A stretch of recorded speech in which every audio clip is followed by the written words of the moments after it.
능력이라는 제목으로 우리 같이 은혜를 나누겠습니다.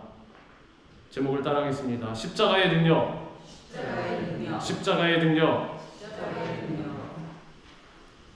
전에 TV 프로그램에서 연예인들이 정글을 가서 거기서 아무것도 없는 가운데 사냥을 하고 채집을 하고 해서 먹을 것을 마련해서 먹고 자고 하는 프로그램을 본 적이 있는데, 비가 오면 비를 피할 곳이 없지 않습니까? 그래서 이들이 뭘 했냐면은 나무를 잘라가지고 집을 짓습니다.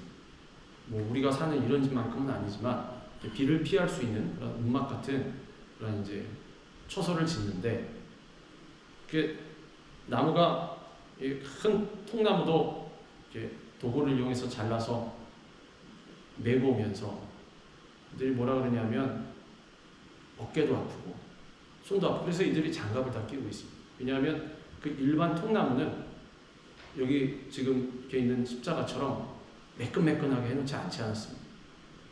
굉장히 거칠고 손을 찌르고 잘못하면 신체에 닿는 부분이 까지거나 상할 수가 있습니다. 근데 생각을 해보십시오. 우리는 지금 십자가를 매끈매끈하게 이렇게 잘 다듬어서 기름 니스도 칠하고 뭐도 칠하고 해서 아주 잘 예쁘게 이렇게 만들어놨지만은 당시 십자가는 어땠겠습니까? 십자가는 분명히 사형틀이었습니다. 인권을 생각하지 않습니다. 요즘 같으면 어떻겠습니까? 요즘 같으면은 사형을 집행할 때에도 인권을 생각하여서 고통 없이 그렇게 하도록 하고 있는데, 당시엔 그런 게 어디 있습니까? 그냥 나무도 아무렇게나 잘라가지고 그냥 대충 붙여놨을 것이고, 왜? 목적이 그냥 사람 매달려 있는 틀이기 때문에 그렇게 해놨을 것입니다. 거기 일단 등을 대고 팔을 대고 있는 것 자체가 고통이었을 것입니다. 예수님의 십자가가 그랬다라는 거죠.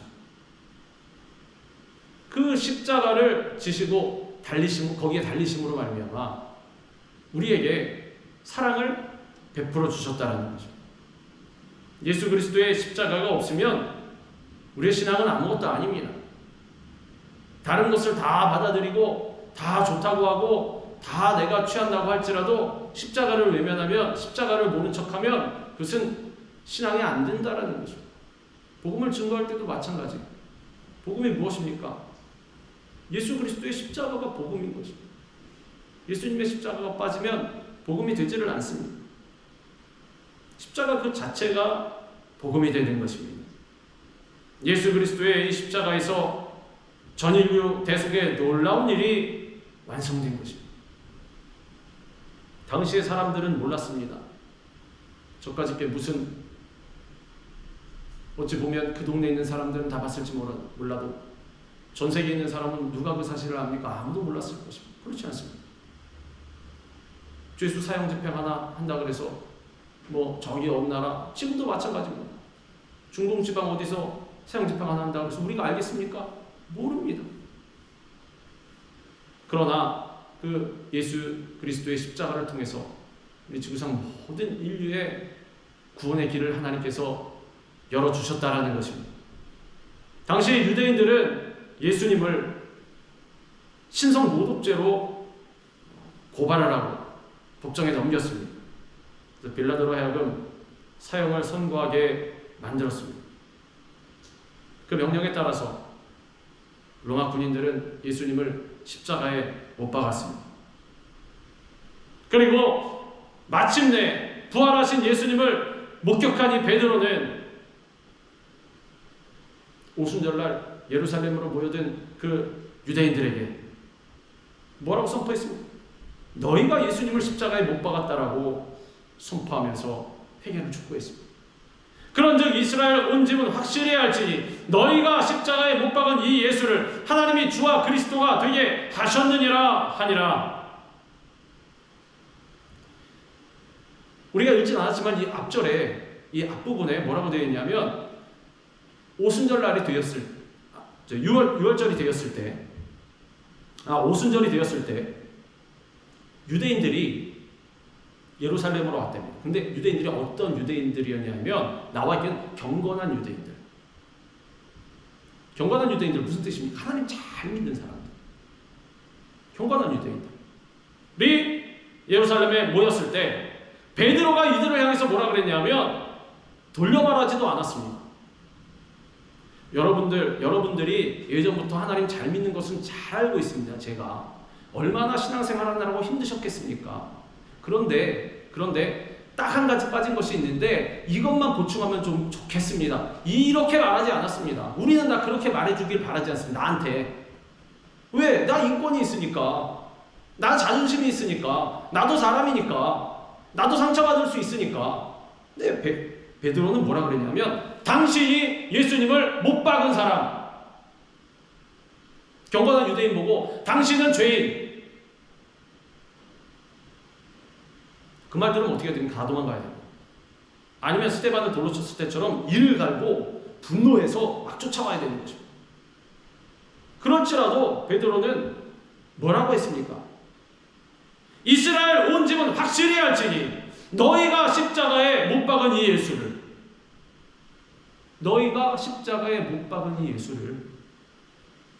하나님이 주와 그리스도가 되게 하셨느니라.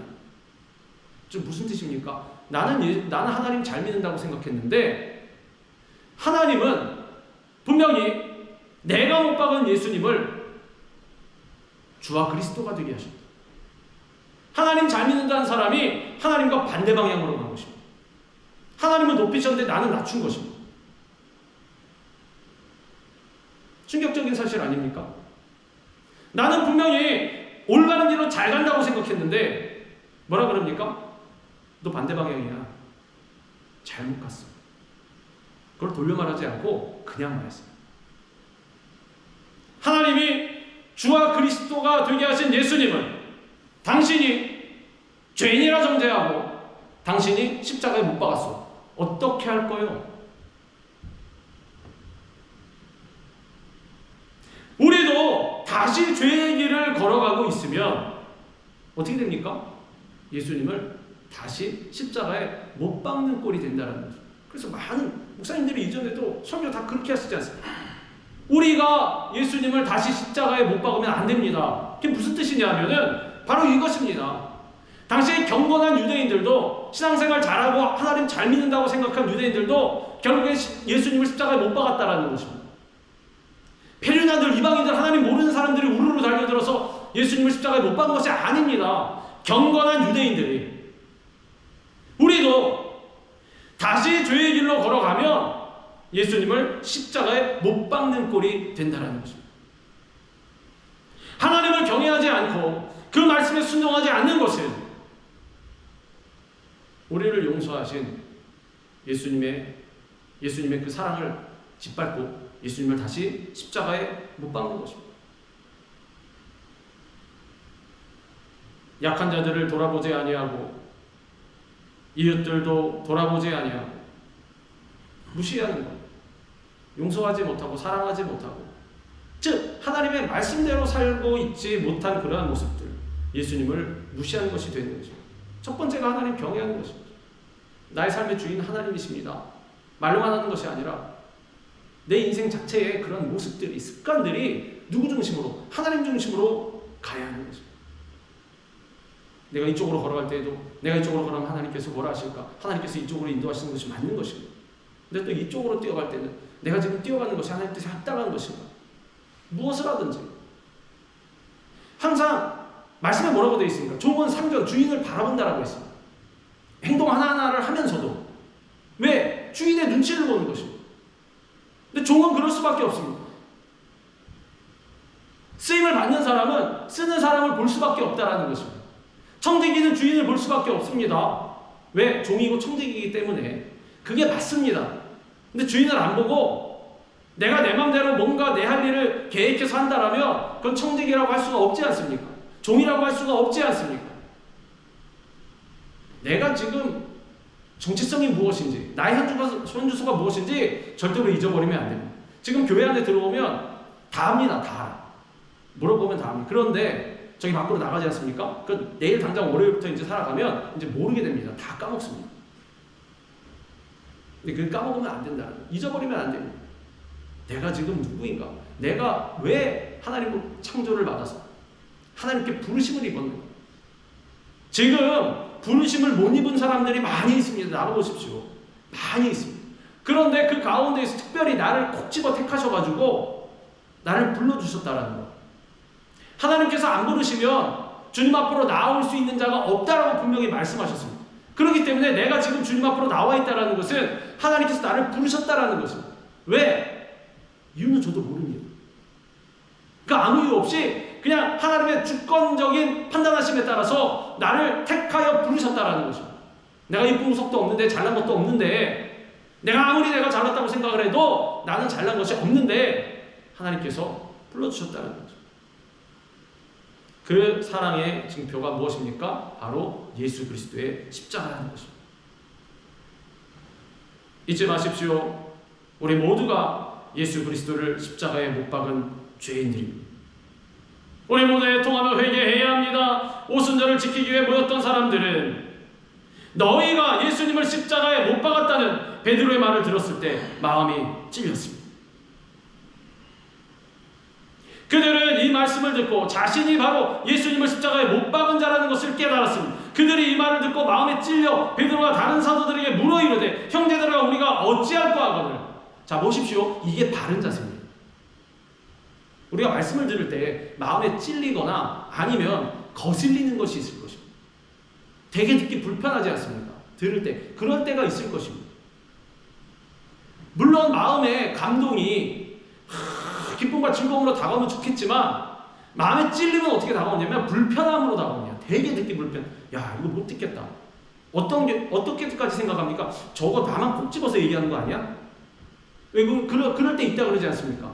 저분 앞에 강대상에 서서 성도들을 향해서 말씀을 선포해야 되는데 왜 나만 갖고 얘기하지? 저도 밑에서 말씀 들을 때 그럴 때가 많았습니다. 나 뒷조사를 해보셨나? 어떻게 아시지? 저분 사람인데? 그분이 알기를 뭘 하겠습니까? 그 말씀이 나에게 찔림이 되는 것입니다.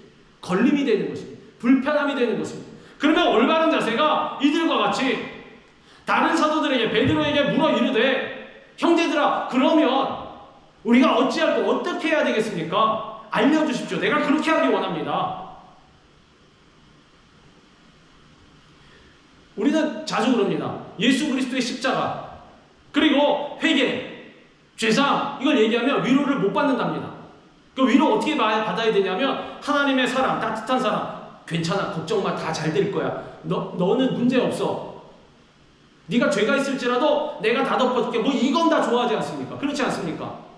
네가 잘못된 길로 가도 내가 반드시 고쳐줄게. 내가 다 보호해줄게. 내가 다 해줄게. 이럴 땐 위로를 받는데 회개하라. 찔림이 되어라.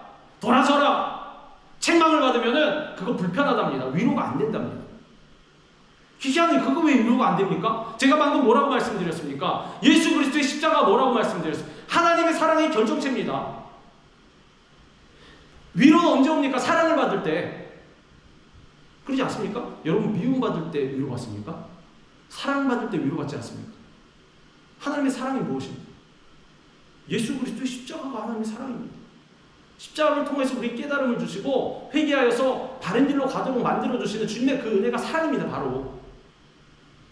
그럼 예수 그리스도의 십자가를 바라보면서 마음에 찔림이 있으면 감사해야 한다는 거죠. 위로받아야 하는 거죠. 하나님께서 뭐라고까지 말씀하셨습니까? 채찍질하지 않는 자식은 저주받은 자식이라고 했습니다. 사생자라고 했습니다. 사랑하는 자녀일수록 견실히 징계한다라고 했습니다. 하나님의 아버지의 마음이 그렇다라는 것입니다. 우리에게 말씀을 들을 때 찔림이 있다, 걸림이 있다. 그러면 어떻게 됩니까? 이 사람들처럼. 그러면 우리가 어찌할꼬? 하나님, 저에게 이렇게 말씀하시니 제가 그럼 어떻게 해야 되겠습니까? 주님 말씀하여 주십시오. 제가 그렇게 하기 원합니다. 말씀을 마음 가운데 받아들여서 심기워져서 이것이 어떻게 됩니까? 열매 맺는다는 것입니다. 열매를 맺어요. 말씀을 들었을 때 이거 불편한데 탁 튕겨버리면 그럼 어떻게 됩니까? 마른 땅이 된다는 것입니다. 가시덤불이 된다는 것입니다. 돌밭이 된다는 것입니다. 좋은 땅은 말씀이 들어왔을 때 심기어져서 그대로 깊이 자리 잡아서 이것이 풍성하게 열매 맺는 것입니다. 그 사람의 삶의 변화로 다가오는 것입니다. 그게 하나님의 말씀입니다. 하나님의 은혜입니다. 무엇을 통하여서? 찔림을 통하여서, 걸림을 통하여서, 책망을 통하여서 하나님 계속 부르고 계신 것입니다. 그러면 결국엔 열매 맺는다는 것은 어떻게 됩니까? 우리의 삶의 변화로 다가와야 됩니다. 외적인 변화로 나타나야 되는 것이 맞습니다. 옆에 사람이 보기에도 이 사람 바뀌었구나. 이 사람도 달라졌구나. 저번에 같은 경우에는 이렇게 했는데 지금 똑같은 경우가 되었을 때 저렇게 하네? 바뀌어야 된다는 것입니다.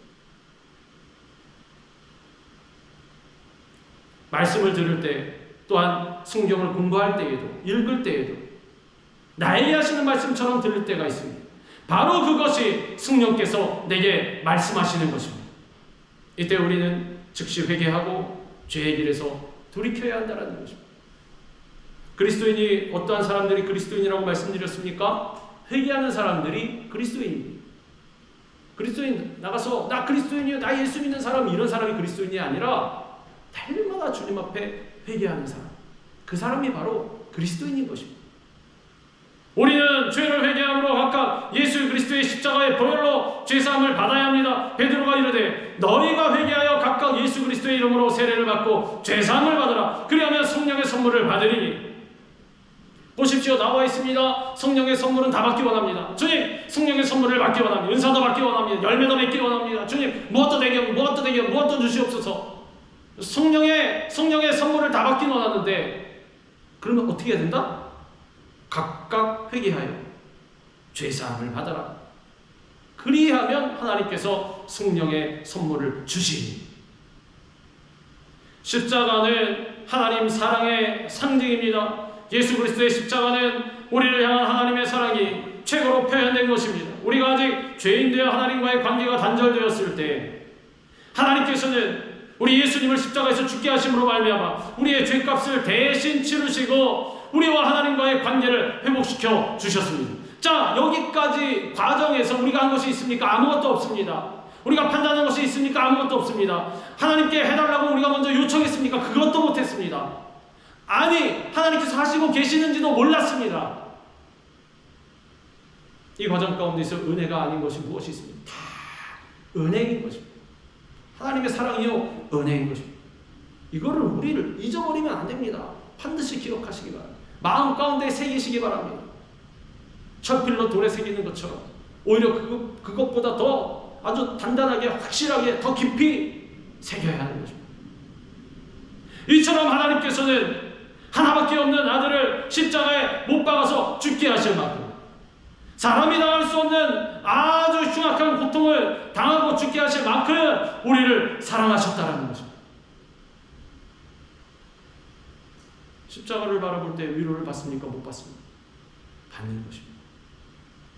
이것이 바로 우리를 향하신 하나님 사랑의 증거가 되기 때문입니다. 우리는 십자가를 볼 때마다 주님의 한없는 사랑의 손길을 느끼게 되는 것입니다. 우리를 향한 주님의 사랑이 얼마나 큰가 하는 것을 깨닫는 것입니다. 사도 바울은 이 사실을 깊이 깨달았습니다. 우리 주 예수 그리스도의 십자가 외에 결코 자랑할 것이 없나니. 똑똑한 사도 바울도 그래서 이렇게 고백할 수밖에 없었던 것입니다. 십자가 외에는 내가 자랑할 것이 없나니. 나의 가진 것도, 나의 소유한 것도, 내가 누리는 것도, 나의 현재 상태도, 나의 인간관계도, 내가 어떤 집안에서 태어난 것도 아무런 나의 자랑할 것이 안 된다는 것입니다. 저 산 위에 올라가서 밑을 내려다 보십시오. 비행기를 타고 가면서 밑을 내려다 보십시오. 사람들 키도 그렇지 않습니다. 물론 저도 키가 작지만 키가 크신 분들 아니면 저처럼 작으신 분들 위에서 보면 차이가 있을 것 같습니까? 아무것도 없습니다. 똑같습니다. 당장 이 건물 지붕만 올라가서 보십시오. 다 똑같지. 다른 게 뭐가 있습니까? 다 똑같은 것입니다. 오직 우리 하나님의 사랑만이 우리 가운데 남는 것입니다. 우리 주 예수 그리스도의 십자가 외에 우리는 자랑할 것이 없는 것입니다. 내가 내놓을 것은 아무것도 없습니다. 당시 십자가는 가장 악한 흉악범을 사형에 처하는 사형틀이었는데, 그래서 표적을 구했던 유대인들에게는 거리끼는 것이었고 지식을 자랑하는 헬라인들에게는 미련한 것이었습니다. 그러나 예수 그리스도의 십자가는 구원 얻은 우리에게 하나님의 능력이 되었다는 것입니다. 십자가가 피하고 싶은 것이 아니라 무엇이라고 말씀하고 있습니까? 능력이라고 말씀하고 있습니다. 우린 능력 받기를 원합니다. 하나님 능력을 주시옵소서. 엄청난 사역을 감당하기 원합니다. 그래서 그러한 사명을 감당하시는 것 같은 분들 소식만 들어봐도 도전을 받지 않습니다. 야, 난 언제나 저렇게 할까? 야, 난 언제나 저렇게 사명을, 멋진 사명을, 사람들이 다 울어, 뭐 따지고 보면 그렇지 않습니까? 그거 왜 부럽겠습니까? 사람들 우러러보니까 저런 사명을 감당할 수 있을까? 그런데 정작 하나님의 능력은 무엇입니까? 예수 그리스도의 십자가. 이것이 바로 능력인 것입니다. 우리가 쫓아가야 되는 소망이 되는 것입니다. 십자가를 외면하면 절대로 주의 길로 나아갈 수가 없다는 거예요. 하나님의 능력을 받기는 원하면서 십자가는 피한다? 십자가는 싫다? 주님 십자가를 내게 벗겨주시옵소서. 하나만 해야 되는 것입니다. 십자가 벗어버리고 능력을 취하지 말든가, 능력 받고 싶으면 십자가를 짊어지든가. 예수 그리스도의 십자가가 우리에게 무한한 능력이 되는 것입니다. 예수 그리스도의 십자가는 형벌을 용서로 바꾸고, 성찰을 치유로 바꾸고, 죄를 의로 바꾸고, 가난을 부여함으로 바꾸고, 수치를 영광으로 바꾸고, 저주를 축복으로 바꾸고, 죽음을 영생으로 바꾸는 그러한 능력이 되는 것입니다. 우리는 주님의 그 십자가의 사랑을 잊어버릴 때가 얼마나 많은지 깨달아야 합니다. 오직 일생 다가도록 우리 예수 그리스도의 십자가만을 자랑하는 인생을 살아가야 하는 것입니다. 우리의 생각과 삶의 자리에 예수님의 십자가가 과연 있습니까? 십자가에서 구속을 완성하신 예수님께 늘 감사하고 있는 것은 맞습니까? 그리고 우리가 살아갈 때 우리의 가치관이 무엇입니까? 도대체 무엇을 위해서 우리가 최선을 다하면서 살고 있습니까? 십자가만 자랑하려면 내가 갖고 있는 모든 것은 다 버려야 하는 것입니다. 내가 무언가를 갖고 있지 않습니까? 그러면 십자가를 자랑할 수가 없습니다. 경쟁이 붙지 않습니다. 우리 안에서 저울질할 것입니다. 요럴 때는 십자가 자랑했다가, 요럴 때는 내 다른 것 자랑했다. 그렇지 않겠습니까? 사람은 그럽니다. 분명히 그렇게 되어 있습니다. 사도 바울도 그런 것을 알기 때문에 십자가 외에 다른 것을 다 버렸다라는 것입니다. 저울질할 것이 없도록. 방법이 없습니다. 우리는 그것을 여러 가지 갖고 있으면서도 이걸 잘 관리할 그러한 능력이 안 됩니다. 우리는 생긴 게. 그래서 십자가 외엔 다른 것은 다 버려야 한다는 것입니다. 내가 아는 것은 오직 예수 그리스도의 십자가 복음밖에 없습니다. 사도 바울의 이 고백처럼 이것이 바로 우리의 고백이요 자랑이 되어야 한다는 것입니다. 초대교회 시대 이 사도 바울의 설교는 오직 예수 그리스도의 십자가에 대한 것이었습니다. 형제들아, 내가 너희에게 나아가 하나님의 증거를 전할 때 말과 지혜의 아름다운 것으로 아니하였나니 내가 너희 중에서 예수 그리스도와 그가 십자가에 못 박히신 것 외에는 아무것도 알지 아니하기로 작정하였습니다. 고린도 교회에서 사도 바울이 증거하고 선포하고 설교할 때 이렇게 했습니다. 내가 예수 그리스도와 그가 십자가에 못 박히신 것 외에는 아무것도 알지 아니하기로, 아무것도 선포하지 않기로 작정하였습니다. 말과 지혜의 아름다운 것으로 아니하였나니 그 이유가 무엇이냐? 내가 말과 지혜로 내가 세상적인 뭔가를 끌어다가 유창하게 하지 않습니까? 그러면 예수 그리스도의 십자가가 가려버린다는 것입니다. 사람들은 화가 날 수 있습니다. 와, 저 사람 말 잘하고. 우리 나가서 복음 증거할 때도 마찬가지입니다. 무슨 전도법이다, 무슨 전도법이다. 물론 공부하는 것은 좋은데 나가서 뭔가 말의 유창함으로 후려서 유혹해서 꼬셔서 그렇게 데려온다는 그러한 생각 하면 그 사람 며칠은 나올 수 있습니다. 그런데 그 복음 증거 가운데 무엇이 가려져 버립니까? 진정으로 복음 증거가 안 된다는 거죠. 왜? 예수 그리스도의 십자가가 가려버렸기 때문에, 감춰졌기 때문에 의미가 없다는 거죠. 사도 바울도 그렇게 고백하고 있습니다. 말과 지혜의 아름다운 것으로 아니하였나니 믿는 자들 가운데에도 예수 그리스도의 십자가 외에는 아무것도 알지 아니하기로 작정하였습니다. 사도 바울은 예수님을 만난 후에 일생을 살아가는 동안 그 삶의 중심에 십자가가 자리 잡고 있었습니다. 십자가만을 설교했고 십자가만을 전파했고 십자가만을 자랑했습니다.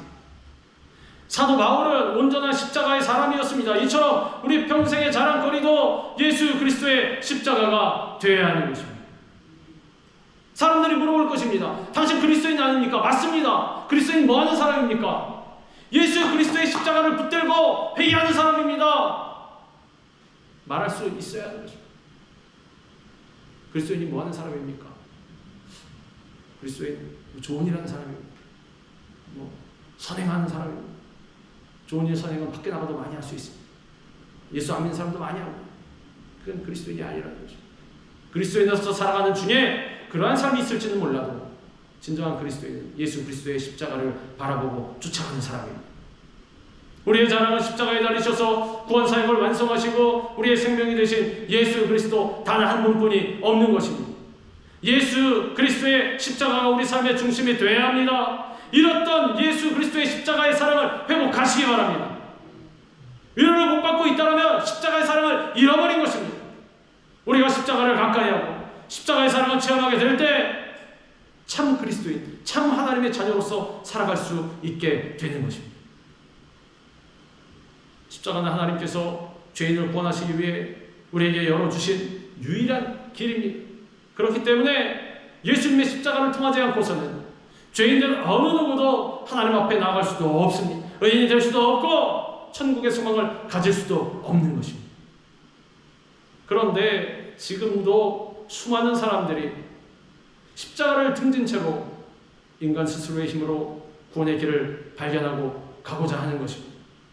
세상 사람들 보시기 바랍니다. 철학이든 선행이든 또한 자기 공로든 아니면 무슨 인간적인 깨달음이든 명상이든 여러 가지 과학적인 지식이든 이런 것들을 통해서 영생을 얻고자 합니다. 그러나 결국 어떻게 됩니까? 숨을 거두기 마지막 순간에 나 이제 헛살았구나. 수포로 돌아가게 된다는 것입니다. 왜냐하면 하나님께서는 우리 예수님의 십자가를 유일한 인간권의 다리로 주셨기 때문인 것입니다. 십자가는 자유와 승리의 상징입니다. 예수님께서 십자가의 사랑과 은혜를 우리에게 체험케 하심으로 말미암아 우리에게 참 자유함을 주시고 승리를 주셨다라는 것입니다. 그리스도께서 우리를 자유롭게 하려고 자유를 주셨으니 그러므로 굳건하게 서서 다시는 종의 멍에를 매지 말라. 우리는 자유하기 원합니다. 승리하기 원합니다. 그러면 어떻게 되느냐? 예수 그리스도의 십자가를 붙잡아야 하는 것입니다. 십자가는 율법의 저주와 심판으로부터 우리를 자유케 하였습니다. 원래는 사람이 수많은 율법의 조항 가운데 하나만 어겨도 반드시 벌을 받아야 합니다. 그 사람 죄인입니다. 기록된 말씀에 나와 있습니다. 10개 중에 9개를 지키고 하나만 어겨도 그 사람은 죄인이라는 것입니다. 그러나 우리 예수님께서 우리를 위해서 대신 십자가를 지셔서 율법의 요구를 다 이루어 주셨다는 것입니다. 그리스도는 모든 믿는 자에게 의를 이루기 위하여 율법의 마침이 되시니라. 이것이 바로 율법을 완성해 주신 것입니다. 율법을 폐하시지 않았습니다. 율법을 완성케 하러 오셨다는 것입니다. 그게 무엇입니까? 그러니까 율법의 요구를 이루도록 만들어 주셨다는 것입니다. 우리는 예수님을 믿는 순간에 율법을 행하지 못한 저주로부터 율법을 깨뜨린 형벌로부터 자유인이 되었다는 것입니다. 십자가는 죄의 권세로부터 가난의 저주로부터 사망 권세로부터 또 욕심과 탐욕으로부터 질병으로부터 우리를 자유케 만든 것입니다. 그래서 우리는 십자가의 복음을 그리고 십자가 복음의 변화의 능력을 바라보면서 나가야 이 복음이 증거될 때 사람이 변하고 세상이 변하고 가정이 변하게 되는 것입니다. 십자가를 붙잡는 믿음으로 살아가시기 바랍니다. 그래야 할 때 우리의 인생은 활기가 있고 능력이 넘치는 삶으로 변화되는 것입니다. 내 마음이 침체되어서 즐거운 것을 바라십니까? 신나는 일을 어떠한 그러한 소식을 기다리고 계시는 것입니다. 번지수 잘못 찾으셨습니다. 십자가를 붙잡으시기 바랍니다. 십자가를 붙잡을 때 내 삶 가운데 능력이 넘쳐나는 것입니다. 기쁨이 넘쳐나는 것입니다. 희락이 넘쳐나는 것입니다. 은혜가 넘쳐나는 것입니다. 십자가의 진리는 지성적으로 지식적으로 아는 것이 아니라 우리의 마음으로 영적으로 믿고 받아들여야 하는 것입니다. 왜 십자가를 통하여서 우리에게 하나님께서 승리를 허락해 주셨기 때문에. 말씀에 뭐라고 기록되어 있습니까? 예수님께서 십자가로 그들을 모든 것을 이기셨다라고 했습니다. 십자가에서 예수님께서 하신 것이 무엇입니까? 십자가에서 갑자기 확 뛰어 내려오셔서 무기를 들고 그들을 쏴서 멸하셨습니까? 뭐 어떻게 이기셨습니까? 십자가에 달려서 죽으심으로 말미암아, 죽으시고 사흘 만에 부활하심으로 말미암아 승리하신 것입니다. 우리의 싸움은 그렇게 돼야 됩니다. 뭔가 투쟁해서 뭔가 혈과 육으로 뭔가 내 마음에 아주 시원한 응어리가 풀리도록 내가 원하는 방향으로 나가는 것이 아니라 하나님의 방향으로, 하나님의 뜻대로 예수님처럼 그렇게 나아가야 하는 것입니다. 우리가 기도하고 하나님의 뜻을 기다리지 않습니다. 여러분 기다려보시니 어떻습니까? 내가 원하는 때, 내가 원하는 방법으로 이루어질 때가 많이 있습니까? 그렇지 않을 때가 더 많을 것입니다. 물론 우리가 생각하는 때와 하나님의 때는 다릅니다. 그건 빨리 올 수도 있고 더 늦게 올 수도 있습니다. 대부분 어떻습니까? 대부분 늦게 옵니다. 그렇지 않습니까? 그럼 왜 대부분 늦게 오는 것입니까? 하나님께서 우리에게 원하시는 것이 있습니다. 인내함입니다. 믿음입니다. 빨리 오면 사실 믿음 없어도 됩니다. 빨리 오면 인내함이 없어도 됩니다. 그렇지 않습니까? 기도하자마자 오는데요. 하자마자 이루어지는데, 하자마자 응답해 주시는데, 믿음은 언제 필요한 것입니까? 인내는 언제 필요한 것입니까? 그러한 열매가 언제 생기는 것입니까? 오래 기다렸을 때, 오래 참았을 때, 하나님을 오래 신뢰했을 때 생겨난다라는 것입니다. 그만큼 주님의 사랑은 그렇습니다. 우리에게 믿음과 인내함이 성장할 수 있는 기회를 주시는 것입니다. 그게 하나님의 섭리인 것입니다. 그게 하나님의 사랑인 것입니다. 자, 그러면 지금의 상황, 나의 어려운 상황을 바라보며 무엇을 느낄 수 있어야 됩니까? 하나님을 야속하게 생각해야 되겠습니까? 하나님 언제 응답해 주십니까? 이래야 되겠습니까? 아니면 나를 성장시키시는 이 주님의 사랑을 깨닫고 감사해야 되겠습니까? 감사한다라는 것입니다. 그래서 그리스도인들은 그렇게 신앙생활하는 사람들입니다. 우리 신앙의 중심은 예수 그리스도의 험한 십자가입니다. 십자가는 하나님의 아들이 우리를 대신하여서 심판과 저주를 받으신 것입니다.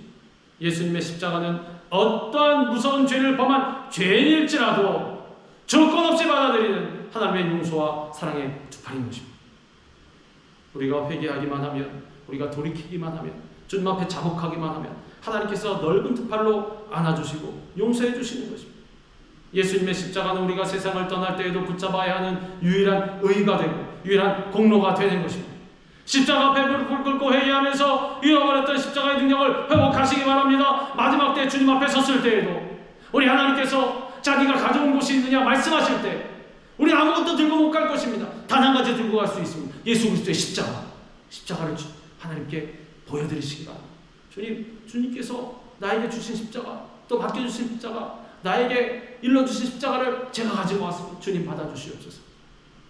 그럼 하나님께서 기뻐하시고 칭찬해 주시는 것입니다. 오직 십자가만을 바라보고 의지하시기 바랍니다. 사도 바울처럼 우리 한평생 예수 그리스도의 십자가만을 자랑하면서 하나님의 영광을 위해 살아가는 그러한 우리 모두가 다 되기를 주님의 이름으로 축원합니다. 기도하겠습니다.